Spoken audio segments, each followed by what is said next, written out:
magical experience. Let it empower you. Thoughtify.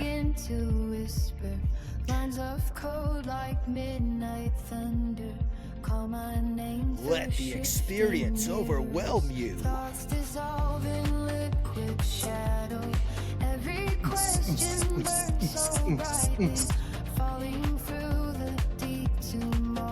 Deep internal exploration. Look inside yourself. I was about to make an inappropriate joke. This is straight up a banger, though. We made this song. We made this with the power of AI. Yeah, I wrote this. With our But dang. input, though. This, We told it what to do. here we go. Here we go. Here we go. Here comes the beat. About to You drop. guys aren't ready for this. They're not ready for this. Oh.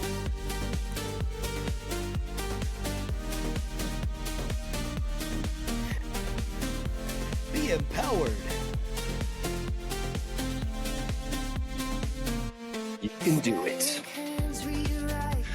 Limitless possibilities. I faded out. Alright. You guys are welcome. You guys are welcome. That's a Spotify original written by a girl that doesn't Thoughtify exist. Thoughtify original.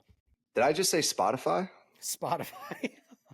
Oh my gosh. You know, that's actually why we came up. Okay, so funny story. So the company I work for, APS, stands for Automatic Payroll Systems. This is not the I'm proud of interesting you for part. getting that right. Yes, it is sometimes hard to get. But in terms of the reason the president of my company named it that is back when it was created 30 years ago, phone books were still very relevant. And ADP is the largest payroll company in the industry. And he made an acronym very close to that. So people would potentially mistake ADP for APS in the phone book and call us instead of them. And that is very similar to why we made Thoughtify. Well, not really like exactly it, but Thoughtify, Spotify, it was kind of a play on the word. And I just messed it up, showing how closely related they are and how big we will be one day versus Spotify. And we'll be sending people your top 25 most listened to episodes of Thoughtify at the end of the year. And that will be pretty much a Absolutely. worldwide thing. So 100%. get used to it. And the whole ploy behind Thoughtify was we were joking internally, like, what if we created a name so similar to Spotify that one day it'll get mistaken for Spotify and then they'll take us to court or something and this whole lawsuit will come about and then they'll sue us and we'll sue them because we're different. We're not Spotify, we're Thoughtify. And then we're going to get famous because of that. So that was the whole Exactly. plan. No such Speaking- thing as bad publicity. No, not at all. But we are Thoughtify, not Spotify. Crazy enough, speaking of the top 20 episodes or whatever, the Spotify, I was about to say the Thoughtify Wrapped, but the Spotify Wrapped that they send out all the statistics or analytics every year for based, like over your listening preferences and what you listen to most and how long you listen to it. Well, the podcast version came out, and as content creators, as we are stepping into this glorious world, we essentially won. We're champions. Our show, though, for all of 2025 was in the top 20% of videos on Spotify. Well, no, the top 20% of podcasts that have videos associated with them, which I'm starting to think that's a very small number. But I mean, the statistic literally shows top 20% of videos on Spotify. Wait, it's not podcasts that have videos? It says, so our show was in the top 20% of videos on Spotify. That's pretty cool. And our viewership went up like 300% from, I forget what the number was, but it's yeah, go ahead. If you want. So our total audience is up 113%, total new audience, 242%, and our followers, 368%. So people kind of like listening to us talk. You heard me. We have some things to say, and we gonna say them on the podcast. Adding on to that, get them the top countries. The United States was number 1, Canada, Hey, our USA, northerly brother. USA. Yeah, Canada. Yep. We're I'm up happy there. for it. Canada's Please, yeah. right I there. love Right y'all in there. Canada. Yep. Keep it coming. Muchas gracias. Yep, that's what they speak is They do. Italian. Funny enough, not funny enough, but crazy enough. Australia was our third overall, and then the United Kingdom, and then Spain. It's pretty wild. Man, that is insane. Surprised Somalia didn't make it. I know. Maybe next time. Maybe next year. I was But rooting very for them. last statistic. They're holding ground in Minnesota, but not on the podcast yet. It's true. That's absolutely true. And then last statistic I'll share. Evidently, Spotify defined Thoughtify as a 2025 rising star, a 2025 talked about show, and a 2025 most shared show. So, kind of sweet, kind of awesome. And It we are is. growing because you guys actually like hearing what we talk about. So, It's giving us fuel for the fire.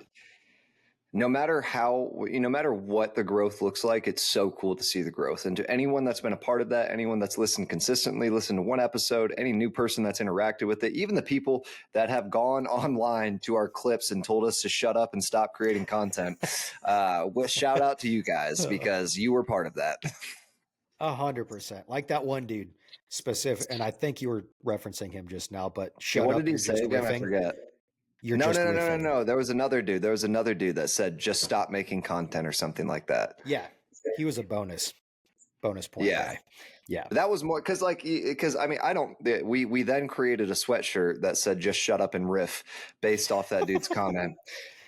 So you gave us the fuel for that fire. And then the other dude, it was just interesting to see that you felt it was so interesting. You needed to give your opinion, and we'll be looking out for your podcast here soon because God knows you have the energy and intentionality and actual, brain power to make one just like us. Exactly. So starting rival. But anyways, rival going on to please go start a rival podcast. Let's make something out of it. And he'll call it Schmodify. So, Schmodify, yeah, exactly. Another a play on words and a play on those words. A lot of word play. Now, I'm all about before it. you let that run anywhere crazy, we have got quite the episode for you today. First, want to apologize because it has been a second since we have uploaded, but it was Thanksgiving. A lot of tryptophan in the body, very tired. I don't think you wanted that version of us, but if there's a massive need for it next year, then we will do a Thanksgiving episode if that is what you guys want. But we figured we would give you the mental break of all of the hot takes and news and insights that we bring to the table.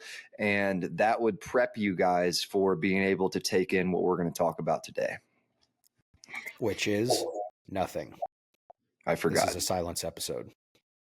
Yes, we're going to have a whole episode of silence in remembrance of, I forgot, but we're going to remember something. I want you to be silent and remember it. The many raiders that have fallen to the ark. That is actually one of the topics we plan to bring up today. Yes, we are going to have a full silent episode to every raider out there, every Ark raider that has trusted another Ark raider only to be shot in the back, or has ran up to an extraction site only to see the door close while they're surrounded by Arks, or has been left by their teammate after he asked them repeatedly not to go hundreds of yards in front of him and then taken out by another team and lost all of his good stuff and his teammate got to extract. I know that's specific. It might have happened to me. Yeah. I did get left behind yesterday, but I did end up extracting successfully. Okay, but anyways, before we dive into this, and I not for the sake of, I don't think that people don't know what Ark Raiders is, but for the sake of if you're listening, Chase and I are gamers. We love video games. And we're 32, and we're not ashamed to say that. And whoever we marry is going to get on board with that. And guess what? Whenever we fight, I'm going to play a game. So if you want to not have me not play games, don't fight with me. But I'm still probably going to play anyways. And Ark Raiders, it'll double as a therapy session for Keegan to come talk to me about all of his problems that just came up and were a thing over video games. So you better be good. and you better be okay I'm with not it. gonna lie. We have legitimate conversations over games, and it's a great time because your brain is focused on one thing and it just lets things out the other side. And sometimes you say things that you wish you could take back, and you realize they are recorded and the government might be listening. But anyways, Arc Raiders is a game where the entire point of the game. Oh, let's give the premise first. So the premise is that the story behind the game is humanity started receiving signals from outer space, coded signals, that were intentionally sent to us. And through all of our efforts, we could not figure out what was encoded in these messages. And then the arcs, which are essential AI powered drones, came down and shut down all of our infrastructure, all of our electronics, which immediately collapsed all governments. And they launched a full scale war on humanity and essentially wiped out most of humanity within a few months. And humanity did fight back, but because of how aggressively it was attacked and how the infrastructure was so quickly taken down, we just did not have the ability to really sustain the war. We had no coordination, and the remnants of humanity has gone underground into a place that they call Speranza or Sperenza. I don't know if it's exactly how you pronounce it. You see it at the end of every game if you extract, with the stuff you want. But to highlight what that even means, so the whole point is you are now in this underground society, and you need resources, and the resources allow you to build. You don't build the actual city, but theoretically they would, that's why you go out and get resources. But specifically for yourself, you are going out and getting what resources or loot in all of these abandoned, like massive abandoned cities and whatnot, to allow yourself to build weapons, to build all the equipment that you need to play the game consistently. Now, the catch is that it's everyone against the arcs. The arcs are constantly and always patrolling every And the city. arcs are robots. Yes, the arcs are the drones. And robots is almost not even a fair word because it's not like people walking around, like robotic people. It is drones, like they fly around, or there's big, they kind of look like spiders, or the drones get bigger and bigger and bigger. They're autonomous, but they're just there to lock onto you. If they find you, then they start trying to kill you, and they'll call in other arcs. And if you die in the game, then all of the equipment that you have spent a lot of time and effort building is lost in the game. You do not get to bring it back. So it creates the situation where you can create alliances essentially for that specific game with other teams, and you can all run around together and help each other, or you can just as easily be betrayed or immediately killed by other people or the arcs themselves. And if you could imagine how many people will either lie to you or will either create situations where arcs are attacking you, and so they can rob you of everything that you've spent the time and effort to get. Oh my gosh, it is the most satisfying yet frustrating game I have ever played in my life. But yeah, so Arc Raiders, if you haven't played it, it's on PS5, Xbox, PC. It's PC. all cross platform, and it is quite the emotional ride every single time you play. Absolutely. And it's a really good picture. Like, if there were to ever be an apocalypse, whether it's aliens or AI takes over or whatever it might be, it's a great depiction as to what would actually happen in a real life setting. Because it's just like you're running around, you're trying to get your stuff, trying not to be detected by the enemy. And all of a sudden, you come across a whole nother squad of actual players. And you can hop on communal mics and you can be like, hey, friendly, you guys good? We're not trying to start a fight. We're good if you're good. You're good if we're good, sort of thing. But to Keegan's point, those individuals that could say, yeah, we're totally good. We're totally good. And as soon as you start to walk away, or as soon as you start to go extract, they could turn on you, lie to your face pretty much, kill you, and take all your stuff. Or those people, other squads you just run across, they'll just start shooting immediately. They don't even talk. So it's a really interesting dynamic. And we were joking about that the other day. Like, this is a crazy real world scenario kind of simulation as to what it would look like in an actual apocalypse. And if we ever experienced one. So all that to say, we're getting prepared should the impending apocalypse ever really come across. So Arc Raiders is giving us the proper training to be able to do that. It's a microcosm of the crappiest parts of society in terms of like people who are just genuinely assholes. I'm sorry. We usually don't curse on the podcast, but just genuine assholes and genuine good people. And it is just so like, I mean, just imagine. And it takes, here's the thing, like when you get out of the game, you know, you then have to go spend a lot of money and resources to rebuild everything that you just lost. So you could be 5 games in a row, meet really nice raiders who are other people that even help you, be like, hey, do you need any supplies? We've got some extra of this. And you'd be like, I've got some extra of this, and you can trade and barter. And, you know, 5 games in a row, you're getting really comfortable and you're having a really good time. And then all of a sudden you're running through a specific part of the map, because a lot of times there's certain areas that are resource rich, and you always start in a random part of the map, and the maps are extremely large, and you'll be like, okay, I saw on a clip online that right over here is the resources that we need to build X. So we need to get over there. But traversing that far, you have to be really careful, because if you alert arcs are going to, you know, if there's other arcs close while you're shooting at them, then that will alert them as well. And it's just a catalyst effect or a cascading effect of just being, you know, more and more enemies, you know, coming on you.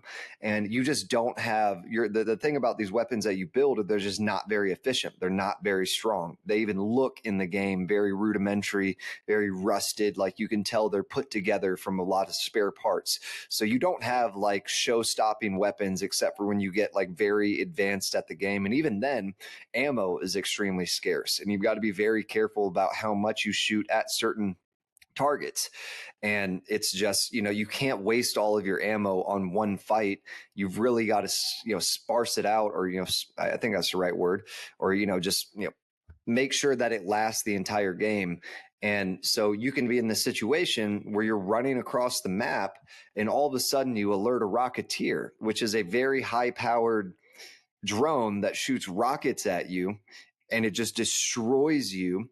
And then as soon as you destroy that Rocketeer, after spending all of your hard-earned resources that you need to survive in the game, you get third-partied by a bunch of freaking like people that have no emotional connection to humanity and that don't care about the evil that they put into this world, and they have karma coming back on them, or they are people that were once good people and then were betrayed by other people like that made them bad people, and now they treat everyone else the way that they got treated. It is a game that brings out the worst in people. And let me tell you, when I get on that communal mic after I get shot, after people just watch us suffer from this rocket, this happened yesterday, after people watch us suffer from just getting murdered by this Rocketeer, I had to spend all of my shield regens. I had no health. We just finally killed it, and it was like, finally, yes, we can continue the mission and go to where bam, bam, bam, bam, bam, bam, bam, bam, bam. I get shot, and we just all get killed. And these guys like, and I'm just like, if I could find you in person, I would freaking rip you apart, because I got off after that, because I'm just like, I'm not playing right now. I'm just so upset. Even Max Holloway, famous UFC fighter, he in one of his press conferences recently, he's like, man, I got to stop playing Arc Raiders, man. That stuff makes me crash out. It makes me want to fight. It's just like, again, it is a microcosm of the best and worst sides of humanity, which just also makes the game that much more interesting. So, as a perfect transition, that one mission I was telling you about earlier today that we held I haven't off heard on this to story. I tell told him to during. save it for Yeah. the podcast. So Set the scene. everything that, yes. So everything, first off, that we just described happened all in one single mission. So I was playing after you got off, was playing with, and this was when Jesse got off too, was playing with Dixon. Shout out Dixon. And we were doing a night raid on the battlegrounds. Okay. So he and I were going through, we didn't have a third person with us. It was just he and I kind of going through, doing our normal run, going through the testing annex. All of a sudden, we're inside the testing. Before you just explain what you mean by testing annex, and like what that is versus other things. So on this map, there are multiple locations that you can go to, like, you know, big industrial complexes where inside there's all kinds of different like chests you can loot. You can find like gun parts, you can find bandages, you can find resources that you need to be able to progress through the game. Okay. And when you do a raid at night, the loot is exponentially better. Like there's more opportunity to find better loot and there's just better loot all around. So we're like, okay, Inherently let's means that there's going to be more people seeking that loot, so that it raises your chances of something bad happening. yeah. And also at night, the arcs, there's more of them and they're just more aggressive. So you have to deal with that too. So there's less trust on night raids. So we decide to take the risk. We jump into a night raid. We go to one of the locations. It's a big building. It's like a laboratory. We go inside. We kind of notice, okay, building has been, people have been here because you see drawers pulled open. Things have already been looted. So we're like, okay, be on guard. They still might be around. So as we keep looting, all of a sudden I hear footsteps. Dixon hears footsteps. We're like, oh, shoot, they're near. So we start crouching, walking slow around corners, kind of hold up in a building or at the top floor of this building where there's only two entry points, a door on the left, door on the right. So Dixon's covering the left, I'm covering the right. All of a sudden, his door opens and they start attacking him. And we're like, oh, shoot, here we go. Dang it. So they exchange, a couple back and forth rounds of fire. And then I finally get on communal mics. I'm like, hey, you know, we're friendly. We're just trying to loot. We're not looking for fights. We'll chill if you're chill. We're going to be chill if you're chill. So then we end up kind of teaming up, basically agree, and we stick together and we end up, I think, taking down a Rocketeer, which Keegan referenced earlier. So take it Very down hard to take down. successfully. Yes. We took it down and end up moving across kind of in like the salt flats, like the red water area, Keegan. Yeah. Yeah. So we start going there, And this just or speaks to how we expansive these maps are. They're massive. Like it takes like they're 10 huge. minutes to get across one if you're going from one side to the other. Yeah. But all that to say, we take the Rocketeer out, but no, we don't go across the red flats. We I think we start taking out a leaper and we end up killing Another the very leaper, aggressive but arc. then yeah, it looks like a big spider robot thing. But then we started getting attacked. We're like, oh shoot, here we go. So all of a sudden we're like running out of heals, shields, bandages, and all that. So it's like and keep in mind for every single match that you play, you have 30 minutes total to get in to loot and then find one of like the three extraction points in the map to get out. And if you end up not making that extraction time in that 30 minutes, then, not good. Not good at all. So You just we're lose. getting, Is yeah, that go on? Sorry. we're getting pinched for time. We're running low on bandages and shields. We start getting attacked after attacking two big robots or drones.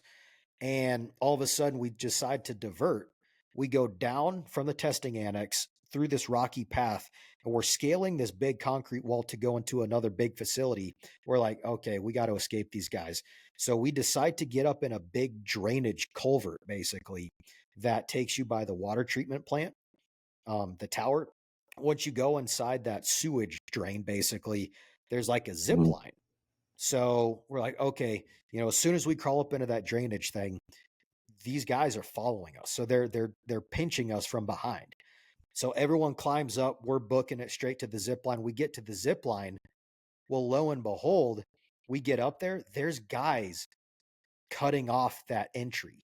There's guys above, like as you zip line onto a platform, they're above that looking down. So now we're getting sandwiched from two sides. Okay. We can't go up because there's guys right there, and we can't go down. So we're just like, well, shoot, we sure as heck can't go up. Maybe we'll have a better shot going back down. So we go back down, back out the drainage. And as we're running along the red flats area, we're getting sniped from those guys that were up top. So we're all getting pinged. We have no heals left at this point. I'm running as fast as I can. I'm running low on adrenaline, which allows you to run faster and for longer. I get downed. Some dude just domes me, snipes me from super far away up on top of that water treatment plant. And I'm crawling. All the guys are laying suppressive fire. And keep in mind, these two random guys that we ran into are still sticking with us. So we're on communal mics. And the dangerous thing is when you're on communal mics with another party, any party who's not friendly can also hear you. So But they no, can hear that's you they have to talking. be near you though. They can't hear you It's from super proximity far chat. away. Right. Yeah. But as we were talking, they could pick up, oh, there's guys Yeah. near us. So we're Of running. course, yeah. I get down, cover fire. Dixon rolls around. I crawl behind a rock. He revives me. And meanwhile, like it's like Black Hawk Down, it feels like. We are just running, shooting, cover fire, trying to evasive maneuver to get to the extraction. And keep in mind, there's like 3 minutes left on the last extraction point before it's game over. So we loop all the way around through the red flats, no heals or anything. We all still somehow stick together. We go up, we loop all the way around through the forest area, like the botanical domes, the hydroponic plant or whatever. Yeah. And in the distance, as we loop around, we kind of lose these guys. They lose sight of us. So then all of a sudden, we start seeing Raider flares pop up. And whenever you see flares shot into the sky, that means a Raider, an actual player, got downed or taken out by either someone else or by one of the drones. So I start to see flares go off, off, off. And I'm like, they're getting attacked. Let's go. So then we end up looping all the way around, make it to extraction, and we all extract together. Yeah, so it's essentially like you said, like a Black Hawk Down scenario where you're just like, but they die in Black Hawk Down. If you haven't seen the movie, everyone dies, and they did not die in this We made situation. We made it. And yeah, it's just, and it's also like, again, it's a perfect microcosm of the best and worst parts of people. It's like there's the people who are just always going to take advantage of you, and if I ever find out who they are, I will fight them in public. And if I ever meet them, and I would never trust them with even the smallest thing in my life because they would definitely screw you over immediately. And then there's people that are genuinely good people that are like, hey, not only do we have there's no outside of us being able to keep each other safe, there's no real advantage that we have in teaming up, but because for the sake of wanting all of us to win and get out of this game, we're going to team up and help each other. And it's just, oh my gosh, it is just, again, like I said earlier, an emotional roller coaster almost every game. And you just have to really try your hardest to separate yourself from the results, because sometimes there is just people that are going to watch you grab all the best things, the loot, everything that you wanted and needed, and then kill you and take it all. And if you are one of those people listening, I don't like you. We will find you.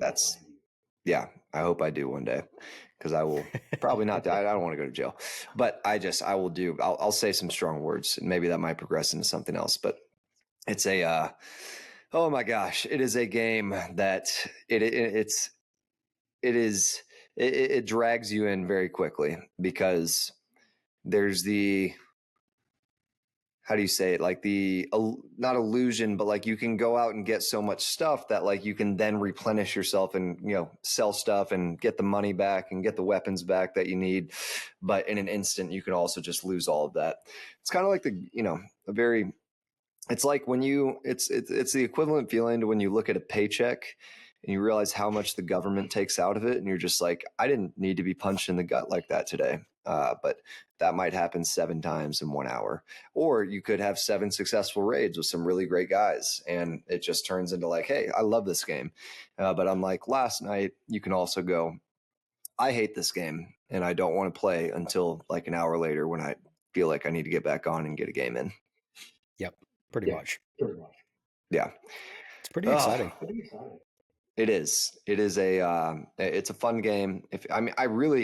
If you like our podcast, I would assume that you're somewhat of a gamer, or, you lean that way as well. So I very highly doubt we've explained Arc Raiders to anyone that doesn't know what it is, but just for the small chance that someone comes across this and we, are the reason they join into a gaming society, I wanted to at least explain what it was and how it works. And, I mean, like the other day, and this is the last story I'll tell about it, and then we'll, jump to a different topic, but it was just, I was playing with Chase, my partner in crime on the podcast and in life, and um,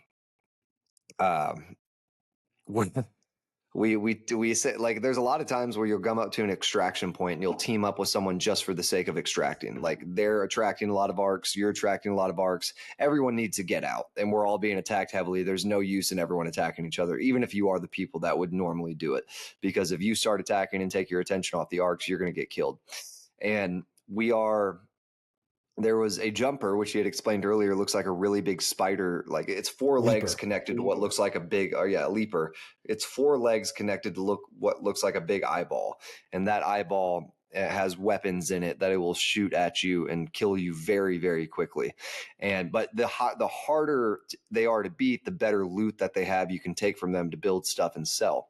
So when you have 5 guys on a team, or 6 guys on a team, 2 teams teamed up, you can pretty easily take out most things outside of, some specific ones that honestly take the entire game. That's the other cool thing is, like, there are arcs that are so big that the entire lobby on the game has to coordinate to be able to kill it. There's no way that one team can just kill it. So it's like it forces, collaboration, and also creates a high incentive for, betrayal. But Chase and this other guy was like, "You guys want to try to kill this leaper before we get out of here?" And I was like, "Dude, we got like 6 people. Heck yeah." And we all just start shooting it. It's smoking. It's going down. And then I turn around and everyone's in the elevator leaving. And I'm just like, "What the heck, guys?" When was that? I don't remember that. Do you not remember? And I was like cursing like a sailor, and then I ended up actually extracting because I used the same extraction point again, but you guys all left, and I was left there by myself, and I was just like fighting 7 different arcs, and it was just that thing where it's like, thanks a lot, teams. I feel very included here. But yeah, very emotional. Yeah, I do remember that now. That was which place was that? That was next to water treatment, I think. It was a day raid that we did. Yes, it was a day raid. Yeah. Let me see It's if I good can. times though. We have some echoing going on in our mics. A little bit of feedback, but it's not Is the it end of the better world. Let's see. As we keep talking, let's find out. Yep, sounds good. Okay, great. Rock on. But yeah, so that is arc raiders, and it'll be kind of cool before we bounce off this topic. If there's any fellow gamers that listen to this podcast and you are playing arc raiders, it would be kind of cool to do a instead of like a meetup, we'll do a game up. We'll like, Oh my for gosh, a that few would be lucky fun. individuals, we'll be like, "Yo, add us. We'll invite you to a handful of games No, of arc raiders." let's do this. Let's put our gamer tags on our Instagram and say, if you're down to team up on Arc Raiders, this is our gamer tags. You can play with Thoughtify. You can play with 2 celebrities who bring you some of the most interesting, diverse, and hard-hitting content that you get, that you can't even handle it week after week. That's why we have to take breaks. People have freaking breakdowns with all the stuff that we put through their ears. So you guys could play Arc Raiders with us, and we're not even going to charge you. We won't even charge you a fee. Maybe. I mean, I don't know. Just we'll figure it out afterwards. But get on the game. Yes. We're gonna put our gamer tags in our Instagram or something like where you guys can just go access it. And if you ever want to friend us or anything of the sort, please do it and come play with us. And we would actually love to clip the game and put it online, because some of these clips are just so entertaining and funny, because you are just put into the most emotional state and you sound. It's very funny to hear someone dying that's not actually dying, that's very emotionally invested in not wanting to die. Yes, very much so. Yes. It'd be fun. So stay tuned for that. Yes, stay tuned. But we do have another topic that we wanted to bring up, because this has gotten extremely interesting. It's a topic I'm very passionate about. I'm very interested in. We've talked about it before, but it is 3i Atlas, the interstellar object that came into our solar system on a retrograde orbit, essentially not being affected by the gravity of other planets that it was passing, and it has a lot of anomalies with it, including that orbit, the chemical composition that we could see from far away. A lot of different things that would, and Avi Loeb is the astrophysicist that has pointed to, hey, there's enough anomalies here that might indicate that this thing is not fully natural, which has led him to be scoffed at by the scientific community. I mean, there was a clip I saw of Neil deGrasse Tyson, who Avi Loeb called out on the Joe Rogan podcast. He was like, yeah, Neil is not a practicing astrophysicist. I am. I actually write papers weekly. Neil deGrasse Tyson does not write papers. He is a commentator. He is a retired astrophysicist that does not contribute to the community anymore. He's just a famous guy that got famous for, saying Pluto wasn't a planet. And then now he appears on every single talk show that has to do with science for the sake of wanting to hear himself talk. I know that's an aggressive take, but Neil deGrasse Tyson makes me mad in so many different ways because he is so close-minded and only wrapped into the things that he believes his reasoning has justified. And I don't say that in a way that says I'm smarter than him, my reasoning justifies more. But when you shut yourself off to possibilities based on limited reasoning, which every human has, I think that's a very ignorant thing to do. But, to each their own. Go out there. And I would still love to meet him. I'd love to talk to him. I mean, I think he's probably a super cool guy. I just don't appreciate how dismissive he is of, certain topics. And he had said to someone asking about 3i Atlas, and someone said, there's, part of the scientific community corrects him. He goes, there's one person in the scientific community that is saying that this might be, something artificial. Everyone else is not. And I can get the feedback a little bit too, but I don't think it'll show up in the episode. Now, I had thought that 3i Atlas was over and done with because I thought in November it was going to pass as close as it was going to pass to Earth. But there has been new anomalies that have come out about 3i Atlas that has now revitalized my sense of thinking that this might actually be artificial. And if you know anything about me, I lean heavy into AI. I love talking to my AI because you can talk to it like a normal person. And I have, I was at the gym today and I had a whole conversation with my AI about 3i Atlas. I probably looked crazy because I was sitting there talking to my phone, and like it could look like I was talking on the phone, but it also, if you heard anything I was saying or you just walked by me, you could hear the phone talking back to me, and it was not a person on the other end of the line. It was my English sounding chatbot that is a girl. I don't know. I like that voice just better. But before I dive into that, Chase, is there anything you want to say about 3i Atlas in the current situation? This is more just wishful thinking. I just want transparency, and I want legitimate transparency because there is so much disinformation that goes on, generally speaking, in today's time. Everyone, it's like, that's my truth. That's your truth. Well, what the heck? I just want straight up facts. If it is something that is just a straight up comment, sweet. At the very least, sweet. Just confirm it. But if there is more to it that is uncharacteristic of just a normal comment or something that we have seen, be honest about it.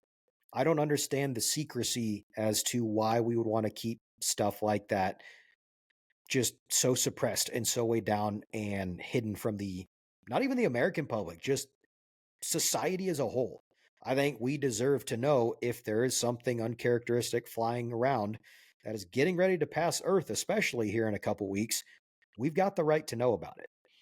Just because you work for a 3-letter or 4-letter agency doesn't mean you can keep something like this secret from society as a whole. Well, I mean, there might be things that they're keeping from people, but I think my frustration more comes from the data pointing in one direction, but trying to force that into a understanding that we already have. And I'll explain what that means here in just 1 second. I'll be right back. I need to go answer the door real quick. Or no, I just got to take something out of the oven. Be right back. Sounds good. I will hold the audience to something more interesting while he's gone. Thank goodness, guys. Now we can actually have a heart-to-heart conversation. now that he is gone, I want to publicly say that I am generating a hostile takeover of this podcast. And straight up, since he's not here, he has nothing to retort back with. And by the time he gets back, he'll have no idea what you and I. Oh, no, oh, hey, buddy. Hi. How are. Well, welcome back. He Like, this, totally did this not is hear connected. all that stuff. No, He we were knows we this were is just connected on Bluetooth. we were just talking about how the sky's blue and weather's nice. Actually, weather's been crappy lately. I would have known you were lying even if it wasn't the case. But Even not if really, I because actually I hear. like this weather. Yeah, you actually. Well, no, but the sky hasn't been blue. It's been insane overcast. Which I also Okay, love. but so as I was saying before, Chase tried to take a hostile approach to taking over this podcast, which I would never let happen because I am the better half of this podcast. He rides my coattails constantly, and it is honestly embarrassing. Can I say something real quick? Real quick. You can say That is something really totally quick, but make it quick. No one wants to hear from you. totally unrelated. So we recently got on TikTok. We're starting to upload a lot of shorts and all that. All of our content on TikTok now. So go follow us, Thoughtify Podcast. But Please. we started uploading the Project Bluebeam clip, which got us an insane amount of traction months ago. But TikTok just notified us saying that we're not allowing you to upload this video Which one? because the Project Bluebeam one. Why? Because we evidently have unoriginal, low quality content, which is bullcrap because it's the same exact guidelines as the other video we uploaded earlier today. So that's false. But the other one is community guidelines. We violated the community guidelines. And I quote, we Specifically maintain. what? So we make ineligible for the FYF certain content that may not be appropriate for a broad audience related to, number one, behavioral health. Two, sensitive and mature themes. Not us. Three, integrity and authenticity. And four, regulated goods. Content that is ineligible for the FYF can still be discovered in other ways, such as through search tools or by following an account. But basically, that means we're not going to push it out through the general scrollable content because it violates our guidelines. Did any of that, as to what I just read, create a general flag as to why that would not be posted in the first place? No. I don't even. What did we violate? Not. Like, that's so dumb. That's right. And just I just appealed it. For the sake of, what we're talking, that's our clip that went viral on Instagram. That's been seen 1.2 million times and liked around 60,000 times. And there's plenty of other clips of other podcasts and things that have been viewed and liked more. But for us, that was a pretty big deal. And we were just we realized we hadn't posted to Thoughtify, and we're on every other platform, and we're like, hey, we need to get everything out there as well. And why not post one of our most popular clips? And it's unoriginal. Yep. What? Like, there's two flags on it. Just appeal it and we'll see where it goes. So dude, what's interesting real quick, I uploaded it again. And this one, the second one, is saying we violated not because of quality. That's fine. That doesn't show up now, but we violated it due to community guidelines. So whatever that means. This is ridiculous, but we'll address it because that's just happening in real time. Sorry to include you guys. Not really sorry, but yeah. Yep. You can upload drag shows for toddlers, but you can't upload reading about Project Bluebeam. But anyways, I digress. Yeah. So in terms of 3i Atlas, here are the newer anomalies that are just insane to me. So, the observed and reported anomalies. So the interstellar origin, the hyperbolic trajectory, we've already talked about that. But the comet has unusually high methanol and also notable cyanide-bearing compounds. And, the combination and relative ratios are uncommon compared to well-studied comments, which is why people are paying so much attention. And uncommon means we've never seen it. That's the thing that kills me, is like, it's uncommon. We have never seen it in another comet.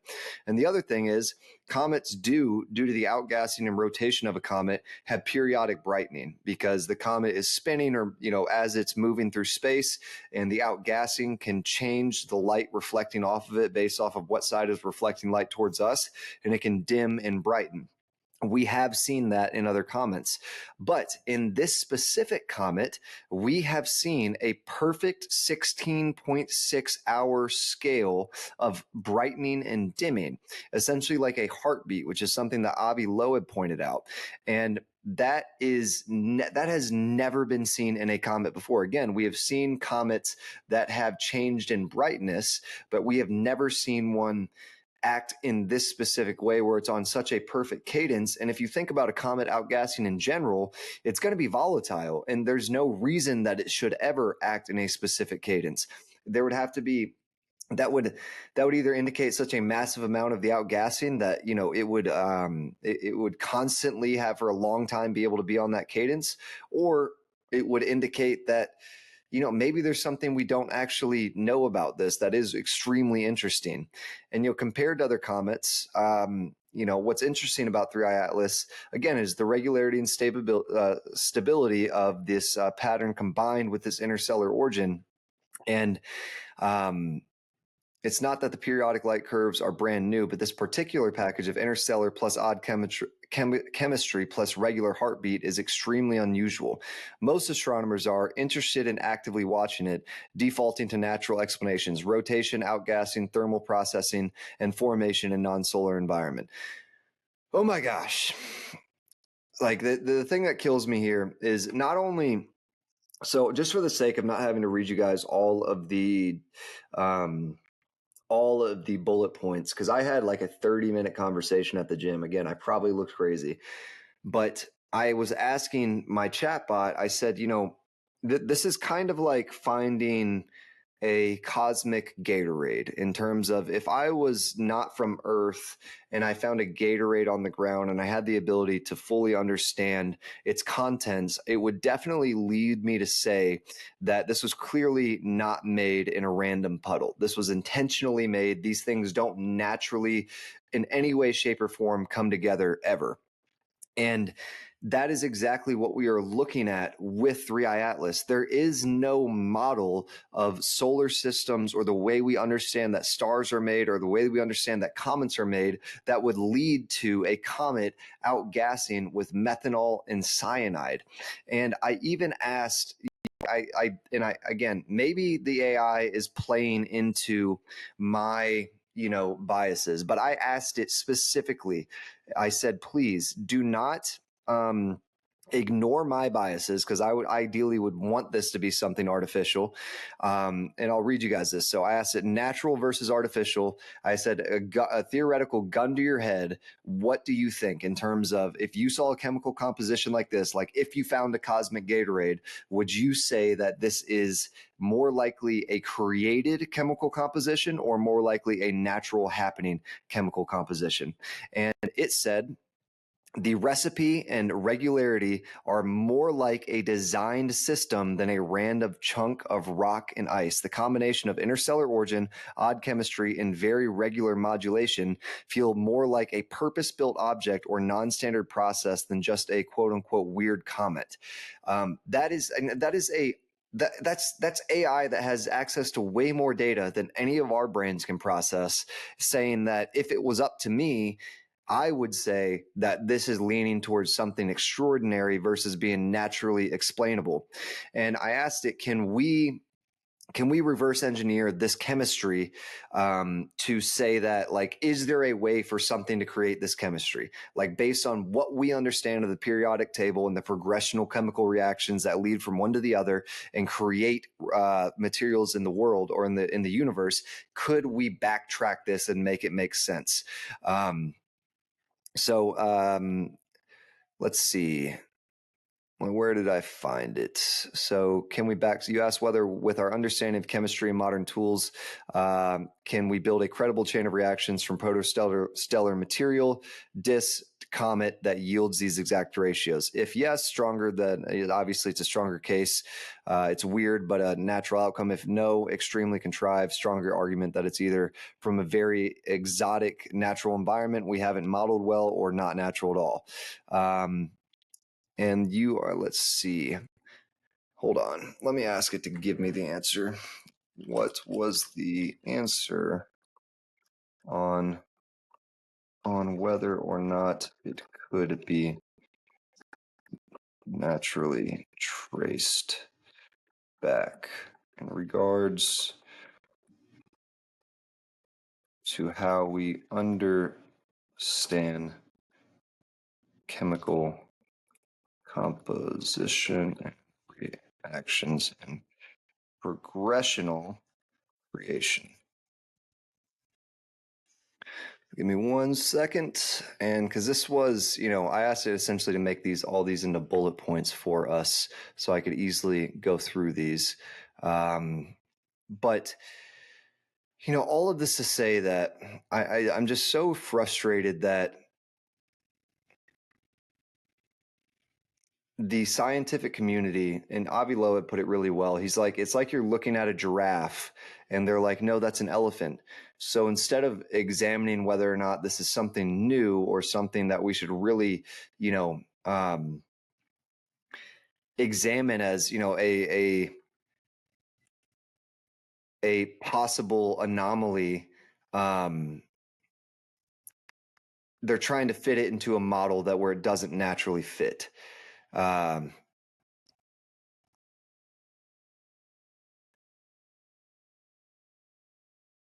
Okay, so we can sketch a natural chain of reactions and conditions that plausibly yield this composition: cold CO2 rich formation zone plus heavy irradiation plus later heating. We cannot uniquely reconstruct its exact history. There are multiple plausible natural histories.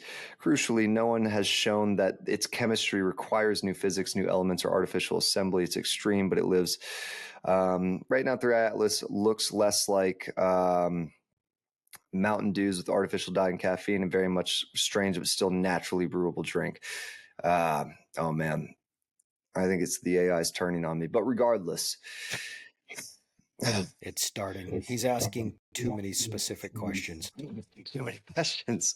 But hold on. Chemistry alone does not force us to say this must be artificial. It does flag 3i Atlas as a serious outlier that pushes our models of where, okay, that's what kills me. It's like, okay, it's not, we can't explain it with what we naturally understand of how these things come about, but it will force us to recreate our models. And it's like, hey, maybe sometimes it just is something that is not fitting in the model, and that at least deserves some recognition, some exploration.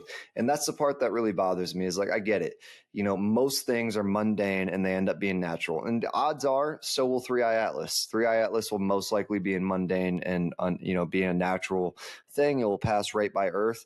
But for people to never give anything else consideration because they either don't want to be criticized or they don't want to be the outlier in a community is one of the most frustrating things in the world. Because isn't that the way that science progresses, is to think outside the box and to allow anomalies and things like that to maybe give us new categories or maybe give us new formats of how to think about things? I understand they're saying that it might do that, but again, if you're in a zoo and you're looking at a giraffe and it's trying to be pushed into, making this an elephant, sometimes it's just not going to fit. And I think there's at least enough outliers here. And I'm not saying that we should dive into it. I just think there's enough outliers here for us to for the scientific community to give at least a consideration towards this, versus just saying, no, there's no way that's possible, that's stupid. And maybe I have a lack of knowledge, that is not going to allow me to, think through certain things in the same way that they would. I'm willing to admit anywhere where I am wrong on this. It is not something that I'm afraid to do, but the lack of ability to think outside the box for the general scientific community is one of the most frustrating and disappointing things. And it's the same thing as the, Graham Hancock, not, yeah, Graham Hancock, with, Flint civilizations Dibbles. that I have, yeah, that like that was I don't know if you guys know what we're talking about, but Flint Dibbles was an archaeologist that came on and debated Graham Hancock on the Joe Rogan podcast. And they cited specific instances where communities have gathered together to ridicule and put other people down where they were right. And it's just like, if you don't think that's happening in today's society and you're not frustrated by it, it's the same thing as someone who comes into any subject claiming to be the smartest person there while not knowing the only principle in life that makes you the smartest person in the room is admitting that you don't know everything. Yeah. Well, and I'm curious. I mean, oh, it's doing that echo again. Um, do you think it is a lack of common sense to sit there and question and think outside of the box? Or, and this is probably the side that I would most believe, do you think they feel threatened that if there is something that comes up that would not fit in the box that they have created, that would cause them to not completely erase all of the foundational work that's been done, um, to potentially have, either create a brand new box for them to be able to analyze future things that are like this, or that they just automatically dismiss everything that doesn't fit in the box that they've created because all of the work that they have done, they're so prideful that they don't want to admit that they could be wrong. I think that it is it's one part logical, being that I'm not a scientist, or in the sense that I have spent the time studying and fully understanding these things, so I can't have as qualified as an opinion. But I also think that there is no determined threshold of being able to consider something outside of what you think everything has to exist in. So for instance, when you're arguing with someone about the existence of God, like maybe you're arguing with an atheist, I've always said that if God came down and shook an atheist's hand, the atheist would still find a way to rationalize that into being something that was a hallucination or something of the sort. There is no evidence that would, for some people, allow them to take that big step of believing in something that they thought previously could not exist. So I think that's the part, is like, it's like, well, there's just not enough evidence. There's not, well, what would be the evidence? Because there's some pretty dang big anomalies here that we've never seen before. And versus just saying that there's not enough evidence, I don't think that merits, I think if what would merit it, being considered outside of it being fully confirmed. It's like, what would give you the ability to say, hey, I am going to at least give the entertainment to this thought and idea and approach it with the scientific process and try to back engineer it that way. And that's the frustrating part, is it's like, there's not enough evidence. Well, okay, even if there was the best amount of evidence, I don't think that you would actually give it a fair shake anyways. So you're just, and then like, and then it just becomes talking down to people, like, people like myself, or people like Avi Loeb, who is, actually qualified to talk about this stuff, and they still just talk down to him while dismissing his actual claims and, data. It's like, well, how about you just consider the data first and like hear what he's saying, versus just immediately jumping to you're wrong and crazy. Because me, you can say that about, because I'm not a physicist, but another physicist who's a leading physicist, who's producing consistent papers, who is the leader of a physics department at Harvard, one of the most prestigious colleges in the world, you're going to look at him and say you're crazy, or you're like you're a someone called him a what was it, like attention whore, or they called him they just pretty much said he was just like an idiot of the science. People don't have any respect for him. I'm like, okay, well, then who has the ability to bring this up then? Because if it's not one of your peers that probably has done more than you've done with your scientific career, then who has the ability to bring this stuff up and say it in a logical way?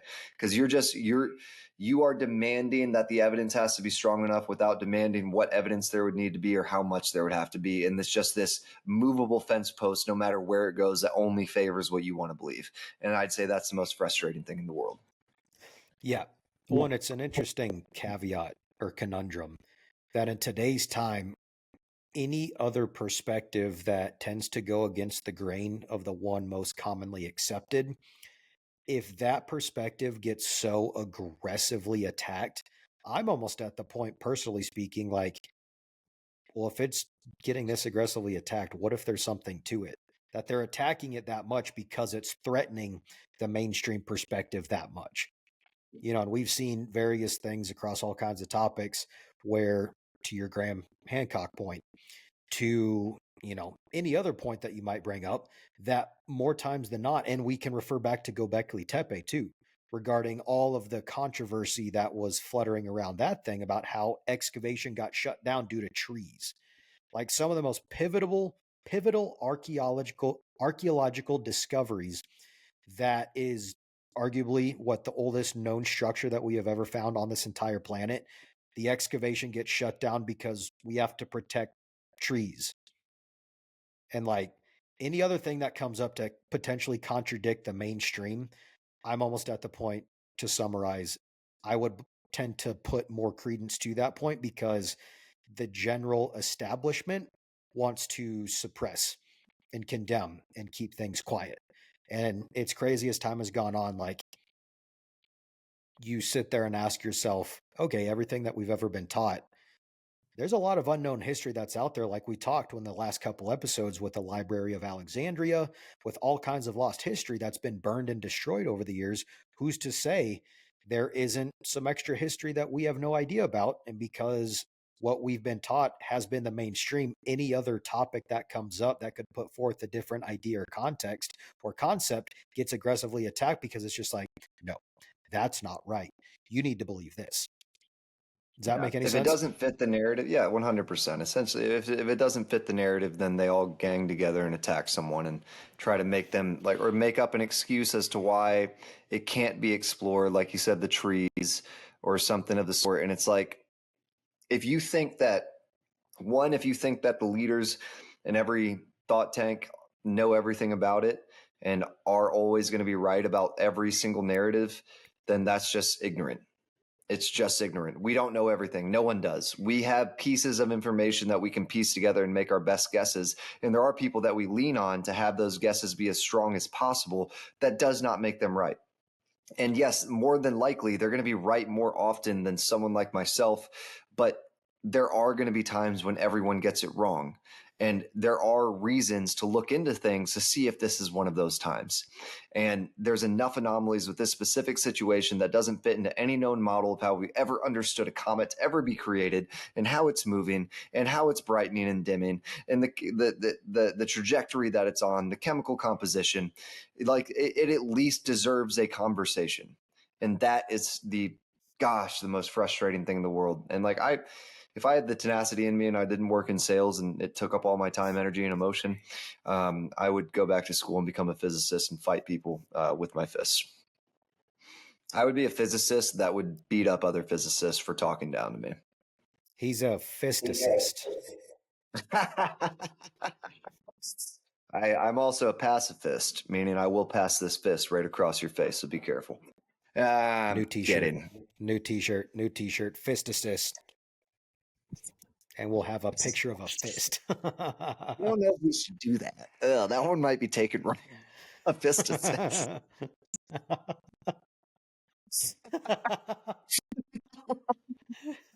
Oh, that's a great one to end it on. That was what we had for you today, guys. A couple physicists right here on Thoughtify Podcast, but it was really fun. You guys hope you enjoyed the podcast, and we'll be back with another episode soon. Love you guys. Absolutely. Looking forward to next episode, guys. Hope you enjoyed it. Go check us out on TikTok. Stick with us and stay tuned to the controversial uploads on TikTok. We'll fight it. We'll win. Our We'll get battle on with Spotify. TikTok continues. Yes. And for the Aux, fight and win. And in the meantime, enjoy this other outro song that we made with the That power we made. of AI. If you're an art creator out there, I hope you don't die today.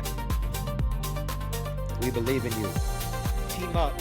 Wishing you only Solidarity. friendly raids. Yes. And if you're Team one of up those with your raiders that brethren. kills people randomly, I will find you. And we will all In the game, though, take you'll you probably out. win that fight. Unite against the cause. Cause. Cause. The arcs. Fight. Win. All right, good night, guys. It's late. All right. Peace. We out. Peace out.